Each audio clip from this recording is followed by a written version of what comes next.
Good morning and welcome to the Monday Morning Marketing Podcast. My name's Esther.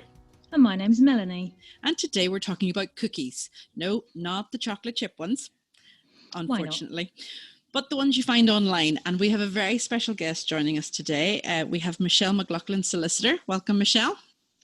Hello, ladies. I'm delighted to be here.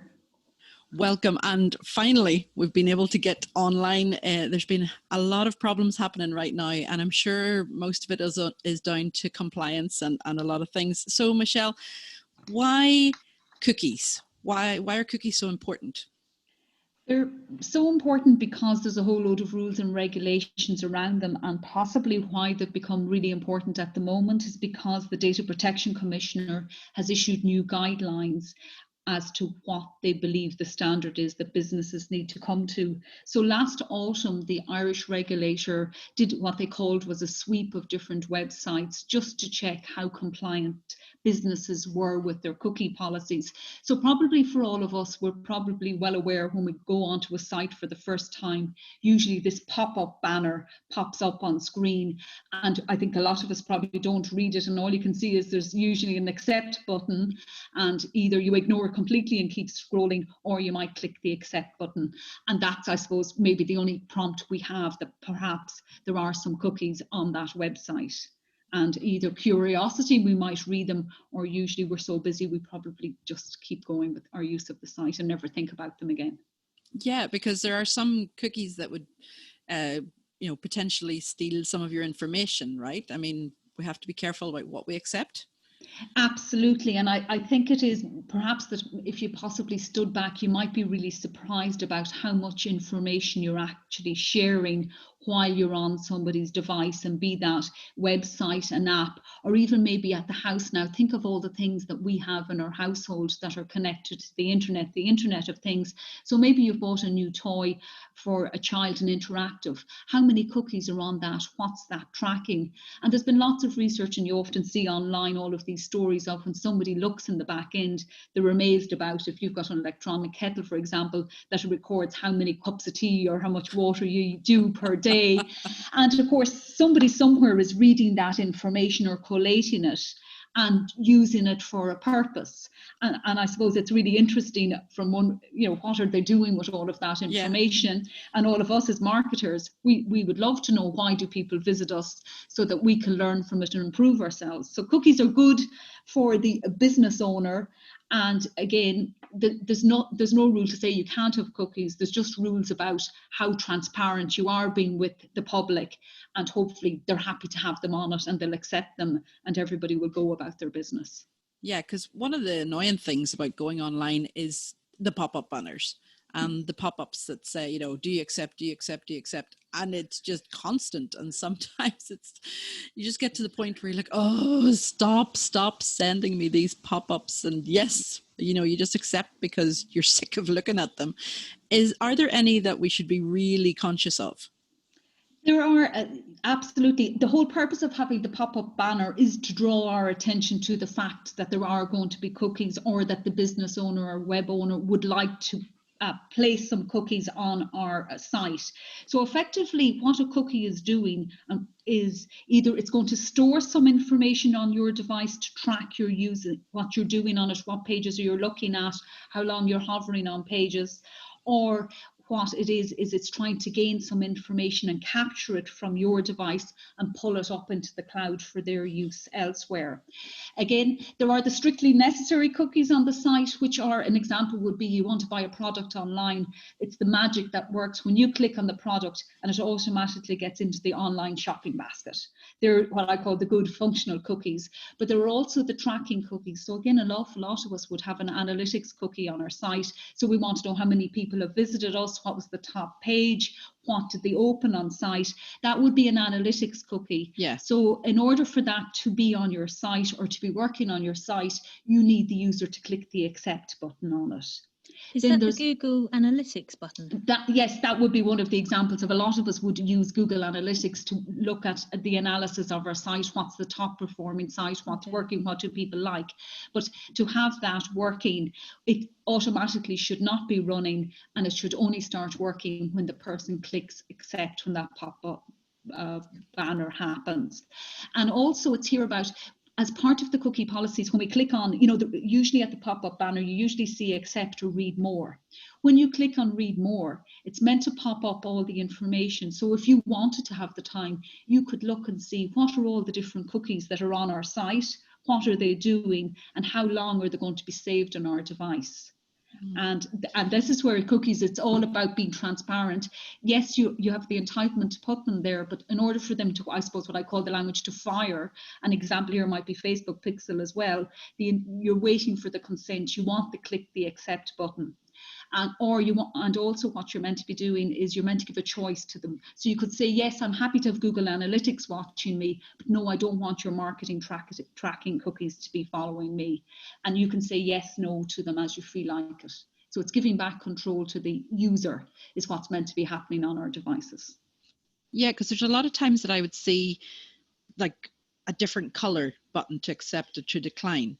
And it's usually like a brighter color for the accept one, and the other one's sort of like faded or smaller. Is that allowed?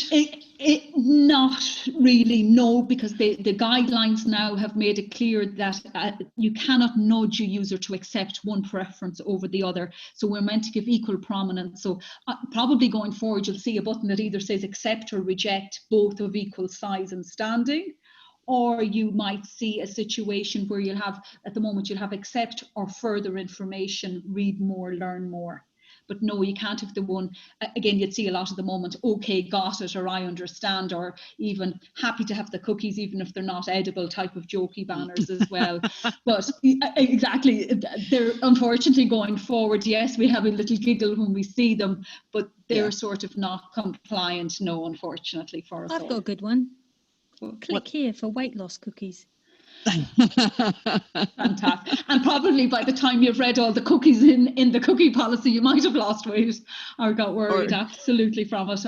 And again, you can be surprised when you go down that. I know some sites I've visited, you might see 120, 130 cookies when you go down through them. And I'm almost fascinated as to what they're doing.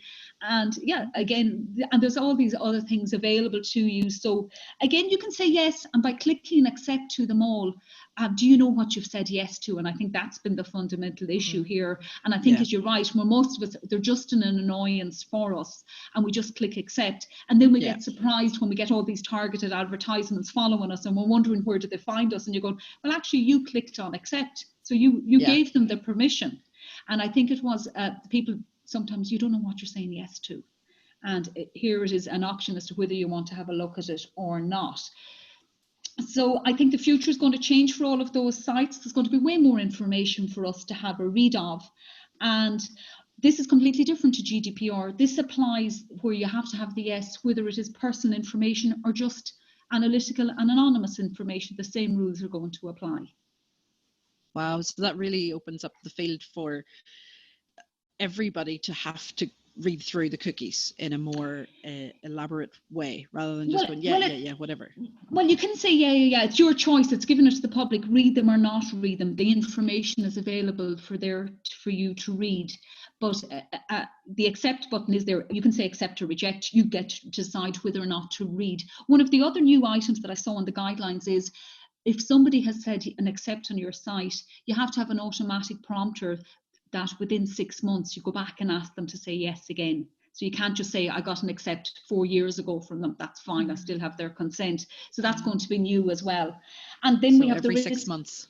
They're prompting a new consent. And also I think now for marketers, the worry is now people won't say yes or won't say accept. Yes. And how is that going to change how we market, how all of this really useful information we were getting? So we'll probably have to be more creative in what we're using, and also maybe for ourselves to think back and say, do we need all of these cookies on there? What are the key essential ones that people would be willing to say yes to for our business? I do have one other question. This is all about websites and apps, isn't it? Apps, yes, and tracking devices, yes, of all sorts. So what about Google search? Again, they do track and have an awful lot of information when you use them. Again, I always say for any free service, remember you are the product. So again, if you can do a whole load, when you go to do your Google ads, they'll know all the terminologies that everybody has been searching. So everything you're doing on Google is being tracked. So is there any way that you can opt out of certain cookies through searches and that sort of thing? Is there any way of doing that? We'll have a look and see. There's a whole load of different search providers out there who may or may not, and a number of them, and they are promoting that maybe they're not tracking as much as the Google search, but that's probably the biggest engine out there. So most of us, I think, automatically by default will go there. But then they use all of our information to be so successful with their Google ads. Yeah, well, that's true. I mean, I have a number of devices in my house. I won't say her name because there's one beside me and she'll turn on. But literally, she's listening to everything that I say, and then I get ads coming through. So at least in my house, we speak in a different voice or in a different language, so that she doesn't pick up everything. But when do we have to comply by, Michelle? Is there a date? Is it just ongoing, or is there a deadline? Well, the actual cookies regulation came in Ireland in 2011, but the guidance notes now have issued effectively a 6 months warning. So therefore, 5th of October, if everything is not compliant by then, regulator after that may start taking enforcement action. So big deadline looming, 5 October 2020. But again, businesses probably ASAP probably would be the better guidance to give. Okay, and as a web design agency ourselves, our clients will obviously be coming to us looking for this, but we don't make the cookie policies. Where can they find a good cookie policy? Who should they go to? There are a number of software developers out there designing all of systems for you. So there's a number of operators out there. When you're looking at them, hopefully they have the automated software that they will be able to do a run of the entire software, your systems, and pick up all of the cookies that you want to have to run on your device, and it's automated. So there's a number of different softwares out there that can be purchased. Again, what I'd say to businesses, probably will be liaising with somebody like yourself, Esther, where what's the most suitable one that will work for their business. And also there's going to be a cost factor as well here, affordability. Course, yeah. What can they afford? Some of them are offering a fixed sum for a 12-month, others are offering it as a per month subscription. But again, I'm afraid they will be coming back to you because they'll be saying, is this work, is this compliant? Yeah. You're the web person, you tell me what's on here behind the scenes. Yeah. And then the issue then is if they're doing some things themselves, if they're adding code to the back end of it, do they know what that code is doing? Yeah, and then I think the other thing for you and for everybody is, how do we get them set that they're automatically by default turned off, and then how do they turn on for some users, and then for the users who don't click the accept, how do they stay off? So again, possibly a challenge for everybody involved. Yeah, I'm sorry, I keep on interjecting here. I'm really ballsing this up, aren't I? Now, you're a solicitor, okay? Now, we've got a fair idea of what Esther needs to do as her part as a web developer. When you get in trouble, we speak to you in this respect. What can you do to help a business owner get out of this problem, this situation? And is it the business owner's fault or the web developers? Again, I suppose the lawyer question there is, in the contract between the web developer and their customers, who is in charge of this area? Is it within the scope of services that the web developer is or is not providing? Many web developers say, no, this is your business. You give us your privacy policy if you're collating personal data. And also the other document you need to comply with here is a separate cookie policy. So there are two documents. And I think most web developers, they say it's up to the business to provide those to them, or if they're going to use a third service, software system that auto runs that. Again, most web developers, I think, would go back to the business and say, this is your responsibility. And for GDPR purposes, the data controller, who's the person who's collecting the data, is the person responsible. So that would be the business owner of the website.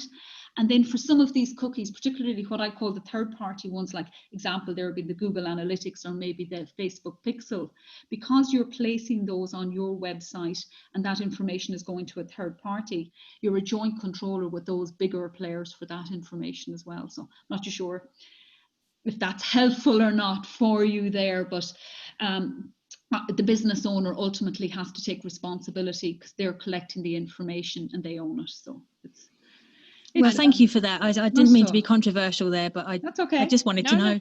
Yeah, no, I think it's good that we know that, and there could be a passing of the buck when it comes down to it. It's like, no, it's the web designer's fault. No, it's the business owner's fault. No, it's the solicitor's fault for not writing it. No, it's this, blame everybody, as long as you don't get the blame yourself. Absolutely. But I think that's one of the ones when you're taking on new jobs, it's having that conversation at the start, who is taking responsibility for it? Because quite clearly there's a cost attaching to that. To write a privacy policy, they all have to be customized for every individual business. Also, every cookie policy is going to be unique to every device as well, because all different businesses will have all different ones on it.